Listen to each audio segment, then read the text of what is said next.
the degree to which people are uncomfortable is almost always a sure determinant that it's a subject that has to be discussed. So I hope we have not made you too uncomfortable today. I hope that you understand certainly that what is the motivation for my being in this race and also for speaking on this issue as much as I do. So thank you very, very much for your kind time and attention, and I'll be...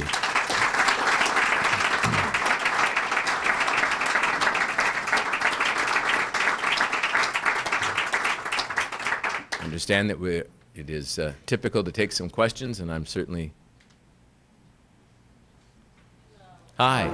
My question is this. In New Hampshire, if you look at the people trying to gain entry, whether they're legal, documented, undocumented, whatever, they largely end up paying a lot of money to lawyers, who then pass on not only the costs of application, but very high costs for their connections and their ability to get them into the country.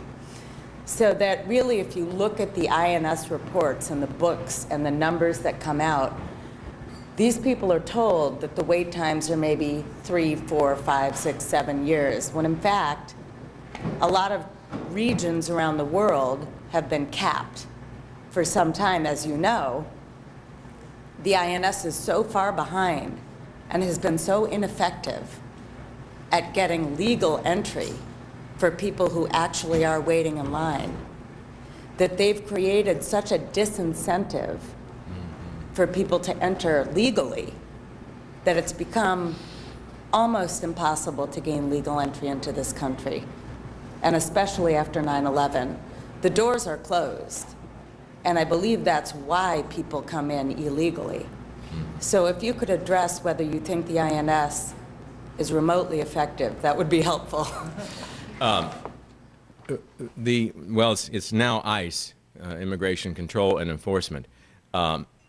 It's a disaster in terms of a bureaucracy. It's hard because, you know, when you're trying to gauge the level of incompetence of a federal bureaucracy, it sometimes is quite challenging.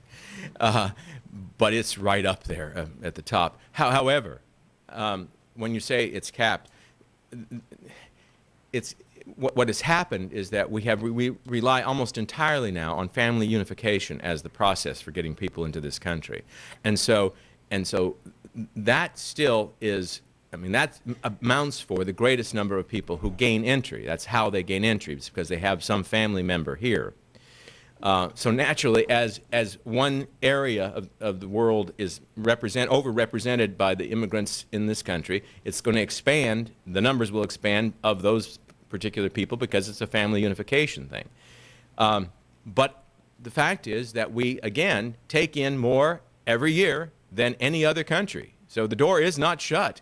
And last year we set another record. It's got to about 1,200,000 and some thousand that were actually let in. Now, and I go to the events where people, as I mentioned, where people get, become citizens, and I always tell them, you know, thank you, welcome to America, and thank you for coming the right way. And then I always say, how many people have been, how long have you been waiting here? Because I have a little pen, a little flag pin that I will give out to someone who had to wait the longest time. You know, it's like, you know, the gift for having to do that. And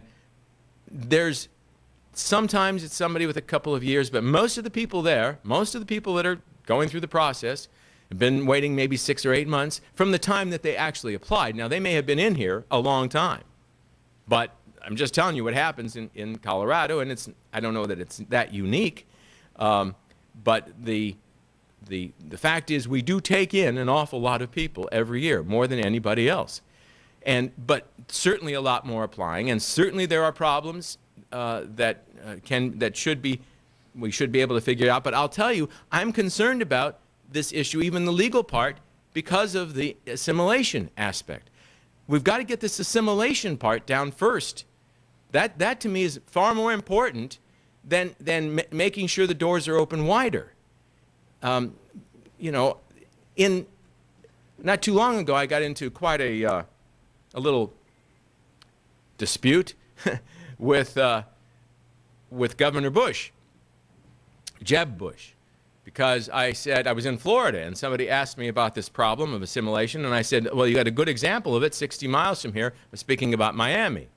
And I said it's a third world country for all intents and purposes. Well, I got this really nasty letter from Jeb Bush, and he said, you know, we celebrate diversity here. And I said, well, celebrating diversity is one thing. You know, making it a state religion is another, which is essentially what you've done. And what's happening in Miami is now a majority of all business is transacted in Spanish. A guy was talking the other day. I mean, he wasn't the other day, but it was reported in Time magazine some time ago. Claims to be the leader of the Cuban community in Miami. And he said the reason they love Miami, he says, the reason I love Miami is that